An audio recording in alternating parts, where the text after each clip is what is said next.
Les fantasmes secrets des Français. Alors là, ça pourrait être le titre d'un film.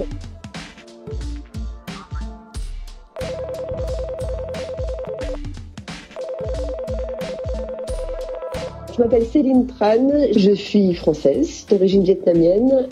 Je suis coach en bien-être et en sexualité. Et puis, il est possible que vous m'ayez connue sous mon ancien pseudo Katuni, puisque j'ai été également actrice X durant plusieurs années, mais tout ça, ça fait partie du passé. J'ai écrit un bouquin pour ça, qui s'appelle « Ne dis pas que tu aimes ça » chez Fayard. J'ai été étudiante à Sciences Po, mais ce n'était pas mon choix ni ma voie. Puis je me suis tournée vers les lettres. Puis je suis allée dans la case X où je suis restée 13 ans, donc en tant qu'actrice et productrice. J'ai mis ensuite 6 ans à me reconvertir. Ça a été une belle exploration. Et c'est ce qui m'a permis d'ailleurs aujourd'hui d'être vraiment dans le métier qui me convient, à savoir coach en bien-être en sexualité. Je suis hypnologue, je pratique donc l'hypnose ericksonienne, je suis formée aussi en massage bien-être, en yoga. Je travaille également dans l'édition, je suis également scénariste en bande dessinée, j'ai travaillé chez Ankama et là je viens de terminer justement une BD chez Glénat pour adultes et je suis également directrice de collection chez Glénat. Ça peut être que du conseil, mais ça peut être bien au-delà de ça. Je mets en place des programmes pour accompagner des hommes, des femmes, des couples dans leur rapport au corps et leur sexualité. On parle de confiance en soi, d'estime de soi. On parle malheureusement aussi de traumatisme. On parle certes de pratiques sexuelles, mais on parle beaucoup d'identité. Je suis spécialisée dans la sexualité, mais il y a aussi des personnes qui me consultent pour leurs problématiques de changement de vie, de reconversion. Et voilà, c'est un métier qui est magnifique, que j'adore parce que chaque séance est différente, chaque personne est différente. C'est qu'il y a beaucoup de cul partout, des images sexualisées dans les réseaux sociaux.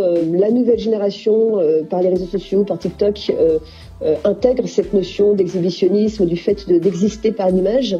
Et en cela, je dirais qu'on voit du cul et de la sexualisation partout, mais ce n'est pas pour autant qu'on est à l'aise avec la sexualité. Ce sont deux choses différentes.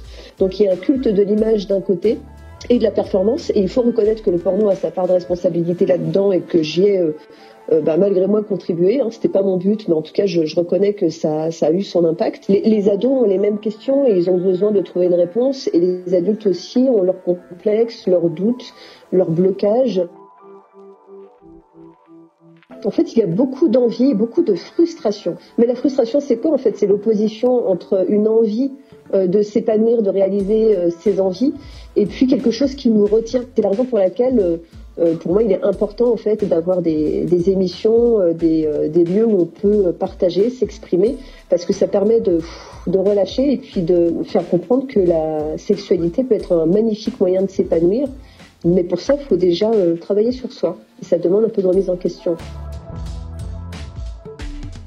Alors, je ne peux pas parler au nom des Français, ça serait quand même hyper prétentieux. L'opinion que j'ai, elle est forcément inspirée par ce que je vois sur mes propres réseaux sociaux et par mon boulot. Mais vraiment, je dirais que le plus grand fantasme qui est récurrent, le mot-clé qui revient, que ce soit chez les femmes, les hommes, les couples, c'est la recherche du lâcher-prise.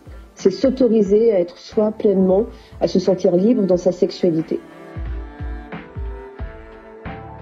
Explorer son corps, j'aime beaucoup cette expression. D'ailleurs, c'est un conseil que je donne aux personnes qui me consultent.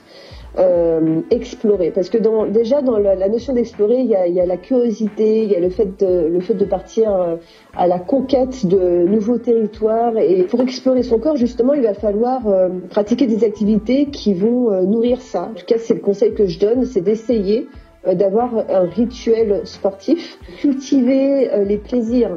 On a parlé du sexe, mais aussi le fait de prendre plaisir à se faire à manger, à se faire des petits goûters, à manger des choses qui nous donnent de la joie. Évidemment, mes séances de coaching, donc je consulte à Paris, mais aussi beaucoup à distance. Mon travail en tant que directrice de collection, bien sûr, où j'accompagne les projets d'auteurs.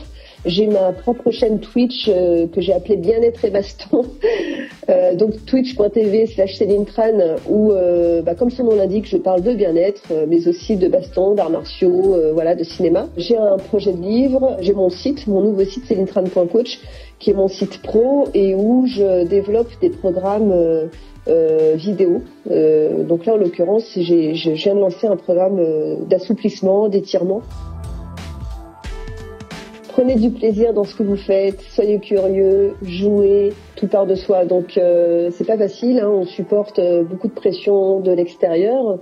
Mais voilà, on a chacun un énorme potentiel, on a chacun en soi plein d'envie, plein de rêves. Ne vous limitez jamais dans vos rêves et surtout si vous avez envie de les réaliser, passez à l'action, ça vaut le coup de prendre le risque.